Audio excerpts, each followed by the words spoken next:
शांति। आज 24 दिसंबर 2024 के साकार मधुर महावाक्य हैं मधुबन से। मीठे बाप दादाजी ने कहा, मीठे बच्चे, अपार खुशी व नशे में रहने के लिए देह अभिमान की बीमारी छोड़ प्रीत बुद्धि बनो,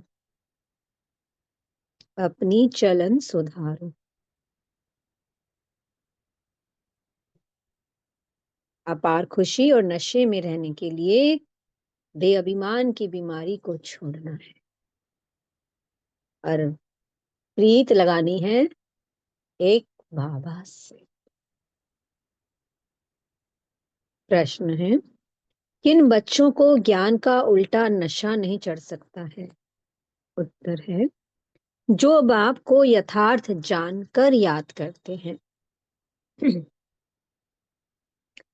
दिल से बाप की महिमा करते हैं, जिनका पढ़ाई पर पूरा ध्यान है, उन्हें ज्ञान का उल्टा नशा नहीं चढ़ सकता।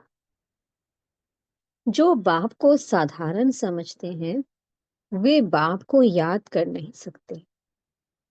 याद करें तो अपना समाचार भी बाप को अवश्य दें। बच्चे अपना समाचार नहीं देते तो बाप को ख्याल चलता कि बच्चा कहाँ मूर्छित तो नहीं हो गया, तो इसलिए बाबा को अपना रोज पोता मेल देना होता है कि हमारी जो रूहानी यात्रा है वो कैसी चल रही है। अगर कोई विघ्न आ रहा है तो वो बाबा को बताना है, तो बाबा उस विघ्न को समाप्त कर देते हैं। कोई कमी कमजोरी है जो दूर नहीं हो पा रही है, तो बाबा को बतानी होती है। तो बाबा ऐसी शक्तियां देते हैं जिससे वो कमी कमजोरी हमेशा के लिए समाप्त हो जाती है। ओम शांति। बाप बैठ बच्चों को समझाते हैं, बच्चे, जब कोई नया आता है तो उनको पहले हद और बेहद दो बाप का परिचय दो। बेहद का बाबा माना बेहद की आत्माओं का बाप, बेहद का बाप हर एक जीवात्मा का अलग है। ये नॉलेज भी सभी एक रस धारण नहीं कर सकते। कोई 1%, कोई 95% धारण करते हैं। ये तो समझ की बात है। सूर्यवंशी, चंद्रवंशी घराना होगा ना। राजा रानी तथा प्रजा, प्रजा में सभी प्रकार के मनुष्य होते हैं। प्रजा मानी माना ही प्रजा, प्रजा प्रजा है और राजा रानी राजा रानी है। बहुत फर्क है।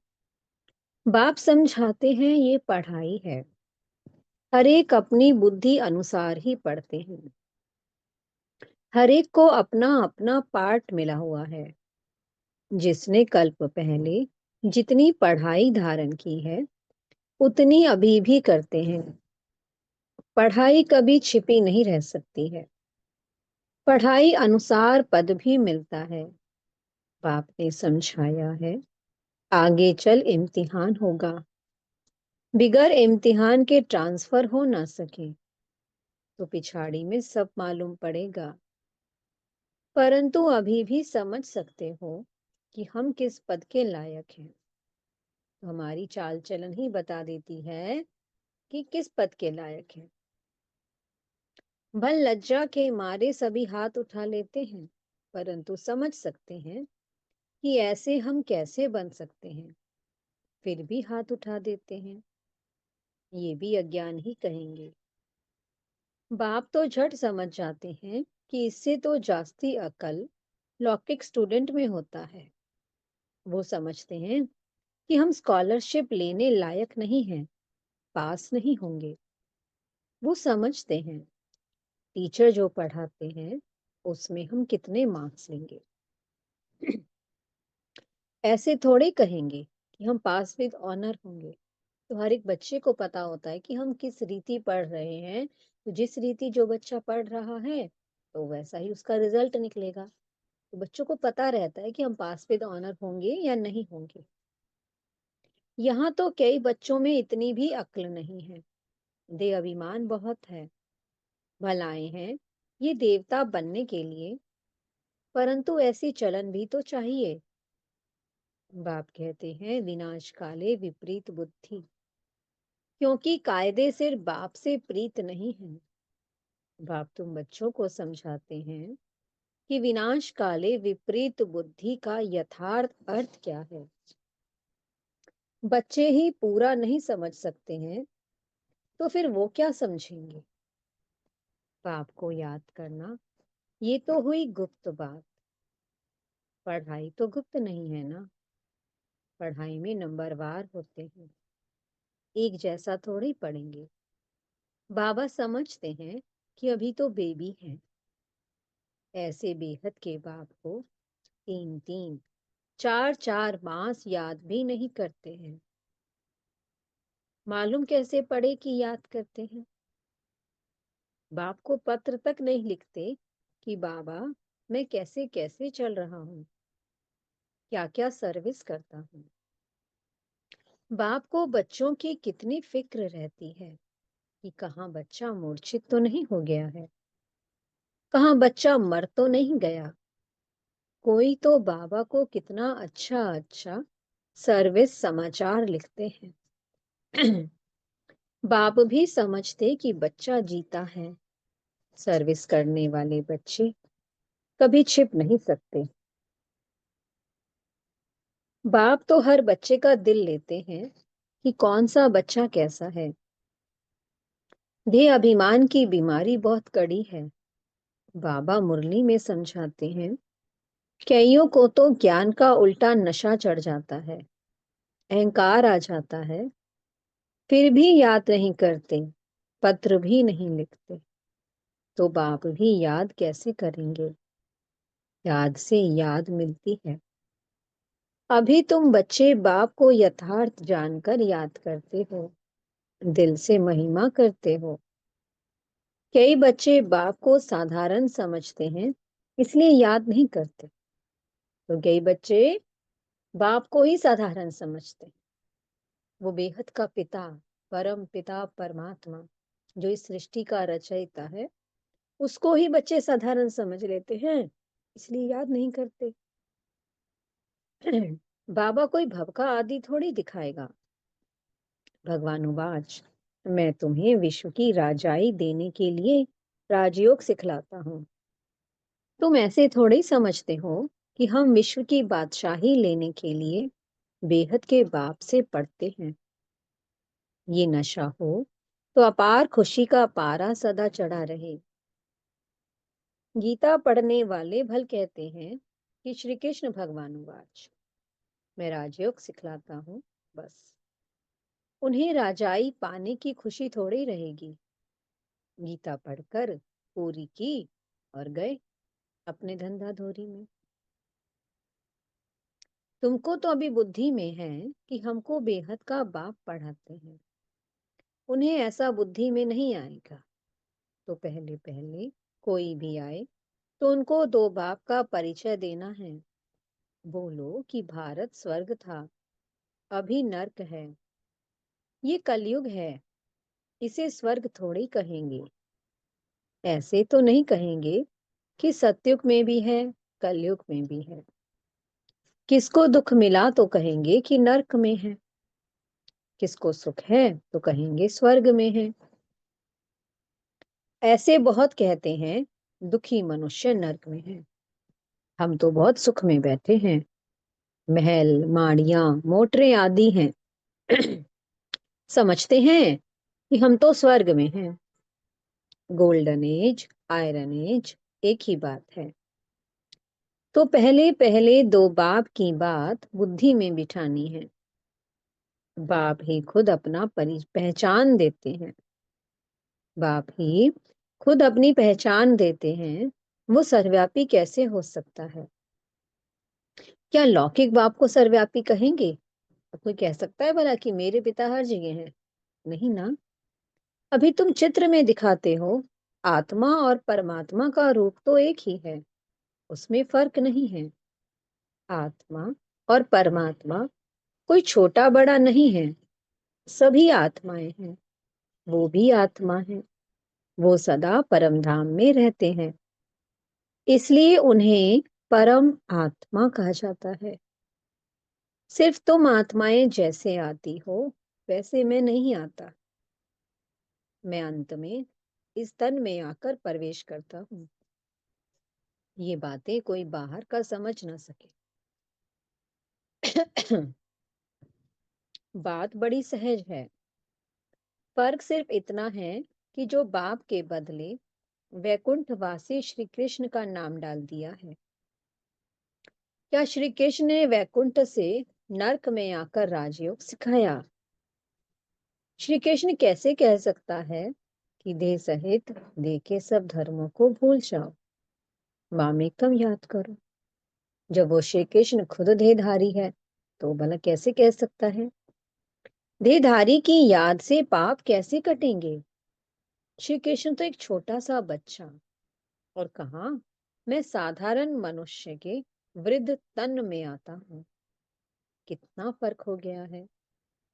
इस एकज भूल के कारण सभी मनुष्य पतित कंगाल बन गए हैं। ना मैं सर्वव्यापी हूँ, ना श्री कृष्ण सर्वव्यापी है। हर शरीर में आत्मा सर्वव्यापी है। मुझे तो अपना शरीर भी नहीं है। हर आत्मा को अपना अपना शरीर है। नाम हर एक शरीर पर अलग अलग पड़ता है।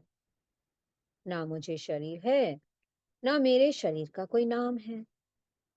मैं तो बूढ़ा शरीर लेता हूँ तो इसका नाम बदलकर ब्रह्मा रखा है। मेरा तो ब्रह्मा नाम नहीं है। मुझे सदा शिव ही कहते हैं। मैं ही सर्व का सद्गति दाता हूँ। आत्मा को सर्व का सद्गति दाता नहीं कहेंगे। परमात्मा की कभी दुर्गति होती है क्या? आत्मा की ही दुर्गति और आत्मा की ही सद्गति होती है। ये सभी बातें विचार सागर मंथन करने की हैं, नहीं तो दूसरों को कैसे समझाएंगे। परंतु माया ऐसी दुस्तर है जो बच्चों की बुद्धि आगे नहीं बढ़ने देती। दिन भर झरमुई झकमुई में ही टाइम वेस्ट कर देते हैं। बाप से पिछाड़ने के लिए माया कितना फोर्स करती है। फिर कई बच्चे तो टूट पड़ते हैं। बाप को याद ना करने से अवस्था अचल अडोल नहीं बन पाती। बाप घड़ी घड़ी खड़ा करते, माया गिरा देती। बाप कहते कभी हार नहीं खानी है, कल कल पैसा होता है, कोई नई बात नहीं है। माया जीत अंत में बन ही जाएंगे। रावण राज्य खलास तो होना ही है, फिर हम नई दुनिया में राज्य करेंगे। कल कल माया जीत बने हैं। अनगिनत बार नई दुनिया में राज्य किया है। बाप कहते हैं बुद्धि को सदा बिजी रखो तो सदा सेफ रहेंगी। इसको ही स्वदर्शन चक्रधारी कहा जाता है। बाकी इसमें हिंसा आदि की बात नहीं है। ब्राह्मण ही स्वदर्शन चक्रधारी होते हैं। देवताओं को स्वदर्शन चक्रधारी नहीं कहेंगे। पतित दुनिया की रस्म रिवाज और देवी देवताओं की रस्म रिवाज में बहुत अंतर है। मृत्यु लोक वाले ही पतित पावन बाप को बुलाते हैं, हम पतितों को आकर पावन बनाओ, पावन दुनिया में ले चलो। तुम्हारी बुद्धि में है आज से 5000 वर्ष पहले नई पावन दुनिया थी जिसको सतयुग कहा जाता है। त्रेता को नई दुनिया नहीं कहेंगे। बाप ने समझाया है वो है फर्स्ट क्लास और वो है सेकंड क्लास। एक एक बात अच्छी रीति धारण करनी चाहिए। जो कोई आकर सुने तो वंडर खाए। कोई कोई वंडर भी खाते हैं, परंतु फुर्सत नहीं जो पुरुषार्थ करे। फिर सुनते हैं पवित्र जरूर बनना है। ये काम विकार ही मनुष्य को पतित बनाता है। उनको जीतने से तुम जगत जीत बनेंगे, परंतु काम विकार उन्हों की जैसे पूंजी है, इसलिए वो अक्षर नहीं बोलते हैं। सिर्फ कहते हैं कि मन को वश में करो, लेकिन मन अमन तब हो जब शरीर में नहीं हो। बाकी मन अमन तो कभी होता ही नहीं। देह मिलती है कर्म करने के लिए, तो फिर कर्मातीत अवस्था में कैसे रहेंगे? कर्मातीत अवस्था कहा जाता है मुर्दे को, जीते जी मुर्दा, अर्थात शरीर से डिटैच। बाप तुमको शरीर से न्यारा बनने की पढ़ाई पढ़ाते हैं। शरीर से आत्मा अलग है, आत्मा परमधाम की रहने वाली है। आत्मा शरीर में आती है तो उसे मनुष्य कहा जाता है। शरीर मिलता ही है कर्म करने के लिए। एक शरीर छोड़ फिर दूसरा शरीर कर्म करने के लिए लेना है। शांति तो तब हो जब शरीर में नहीं है। मूल वतन में कर्म होता ही नहीं। सूक्ष्म वतन की तो बात ही नहीं। सृष्टि का चक्कर यहाँ फिरता है। बाप और सृष्टि चक्र को जानना, इसको ही नॉलेज कहा जाता है। सूक्ष्म वतन में ना सफेद पोशधारी, ना सजे सजाए, ना नाग बालाएं पहनने वाले शंकर आदि ही होते हैं।